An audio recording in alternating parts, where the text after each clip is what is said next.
Yo, yo, yo, it's Uber Ohio, and today I'm bringing you a video about new to Uber driving in 2017. So far I haven't driven, but been watching everyone's videos, getting advice about things you need to prepare to drive for Uber, things you should expect from passengers, stuff like that, the mistakes people have made, the things to do and not do. Um, and some of the information is very old from 2015 and might not be relevant today or different. I know a lot about the referral codes and they've changed a lot, it looks like. So today I'm just going to go over some of the stuff that I've done to prepare to get ready, and I'll probably start driving tomorrow and let you know how that goes. But first I want to shout out to Uberman, Jermaine Ellis, rideshare guy, rideshare professor, Mark, and the Simple Driver. I watched a lot of their videos and tried to get as much advice as I could. Did a lot of research over the last few weeks, just watching everything I can find about Uber and Lyft and ride sharing in general to see what I can expect. And I actually started my application process for Uber about 2 or 3 weeks ago, but as you can see here, I had to get carpal tunnel surgery, and I didn't want to start and then not be able to work right away and give it a good test. So I'm actually going to start probably tomorrow in the morning or afternoon and see what I think of Uber. I personally like to drive. I always like to drive. Just drive around, cruising, feeling the wind and the good weather, and listen to music. So I figure, hey, if I can do something like that I like to do and get paid for it by helping other people get around town to their destinations, it should be a win-win situation. So that's what I'm going to do, and give it at least a good week to try, because next month on the 5th, their stress is getting carpal tunnel surgery. So yeah, I'll have some downtime after that, and it'll give me a chance to review, the 10 days or whatever it is until the surgery, of how it went and what I liked about it, and hopefully come out with some new videos about what Uber's like right now in 2017, the fall, and hopefully it'll help some of you guys decide if it's something you would like to do, or you don't think it's worth your time, or if it's still profitable.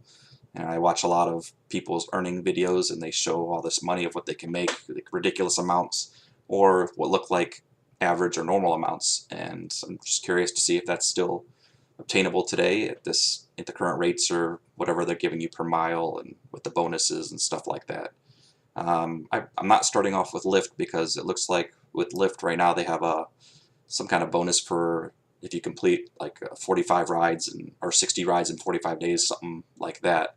They give you a certain amount of money, and because of the upcoming carpal tunnel surgery, I won't be able to force those kind of rides because I'll be recovering.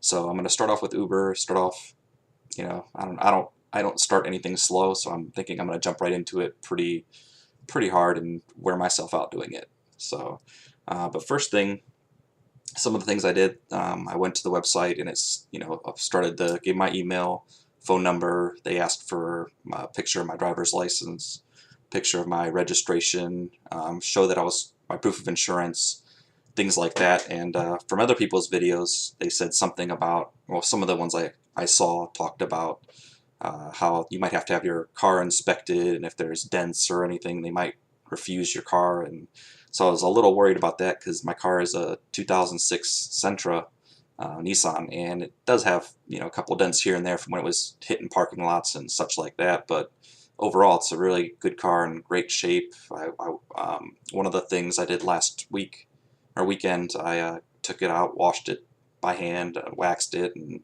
swept the interior out, the trunk, took out anything that didn't belong in the car that would add more weight or more clutter to it. Then I, armor all the inside, everything, filled up, made sure all the fluids were good. And then I started making a list of all the things people talked about in their videos that things to buy before you do Uber, or that you need to have in your car for Uber driving.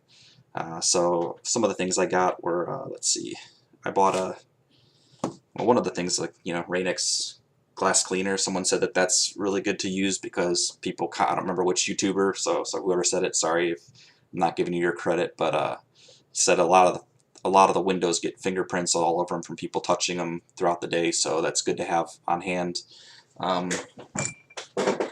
Another thing is, like, have little towelettes, to wipe your windows. I'm gonna have this by my driver's seat.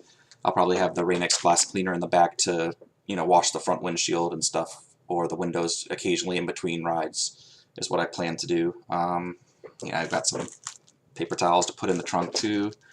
Let's see some of the other things that I got that people talked about. Got a flashlight LED, some batteries today at the dollar store. Some microfiber cloths to wipe windows down.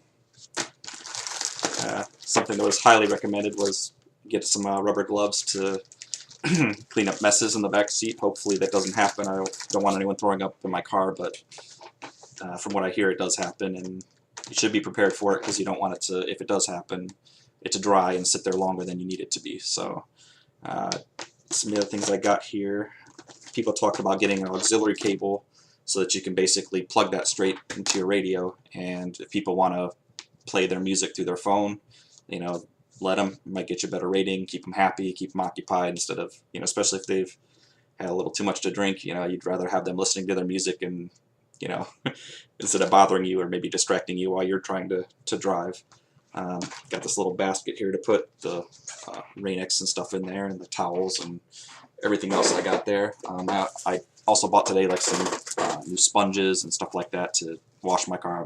I plan on doing all my car washes at first by hand to try to save on money. I'm sure if I get into it really big and I'm really busy doing Uber, I won't care about wasting the money it costs to go through the automatic car wash and let them do the hard work instead of me. I bought like these little envelope thingies because I figure, I'll try to keep like each month's receipts in there. And I know that they electronically keep a lot of the stuff, but I still would like to, print up every month, how many miles I drove, how much, money I made, and for tax purposes and such. So I bought those kind of things today also. This isn't the one that I've seen online, but it's, it's like a little USB multi-port one. It's got 3 ports. I think I bought this at the Five Below store, where they have like everything's pretty much below or $5 or less. I did see one on, I'm not sure whose video again, but it was like a really nice one that plugged in and had like a bunch of these coming out that like connected to, for Apple, for Samsung, had like for almost any kind of phone or charger, for laptops, all kinds of stuff. So it was on Amazon, I think. I'm gonna have to rewatch some of the videos I did and get that, because that looked like it was a good piece of equipment to have. Of course, sunglasses. So yeah, I have been wearing glasses. I hate glasses. So recently I got contact lenses, so now I can wear sunglasses and not hurt my eyes in the bright sun. Let's see, some of the other things I got, which right now I got the cheapy versions. This is like also from Five Below. It's a suction cup phone holder, or phone, hold your phone on the mount while you drive, so you don't have to, hold it and drop it and be distracted while you're driving. I also bought a different one that, you see my phone here. It's got like a little magnetic strip on the back there. This was from Best Buy, and this goes into the air vent, and then that just sticks to there and holds up your phone so you can do what you want on there. Kind of works, but the little magnet already kind of bent on the back of the phone, so it was like 10 bucks, but there's better ones I saw online that I'll probably end up buying eventually, because I don't want that falling off during trips, or that to be a problem or a distraction while driving. So that's kind of what I'm doing, preparing for everything that might come up. I have a golf umbrella that I'm going to put in my trunk also.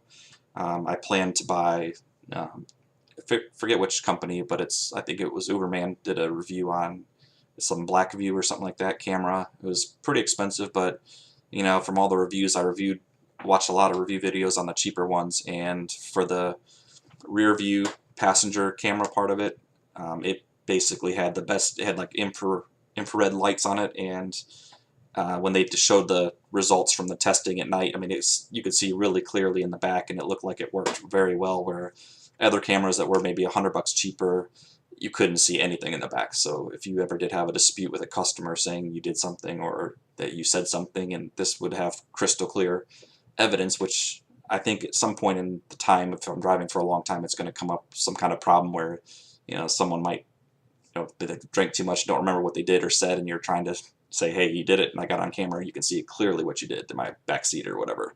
So that's something I plan on buying, but I want to make, first of all, make sure that I really do like doing Uber or ride sharing. I'll probably do Lyft in the future too, but I think I'm going to like it, so I'm already kind of making a lot of preparations. One of the other things I did today, me and the wife, we went out to the bank and opened a new account with checking and savings, and I went onto the Uber site and linked my account to it, and I'm going to try to use that and use my credit card just for gas and purchases, to try to keep all the tax information at the end of the year separate, so that I don't have to look through my bills and say, okay, was this something I bought for myself, or was this something that was for the ride sharing business that I'm doing? So that's kind of what I did today. And the other thing, if any of you guys watching this have done Uber or ride sharing for a long time and have any other advice or any suggestions on things I should buy or still need to buy, feel free to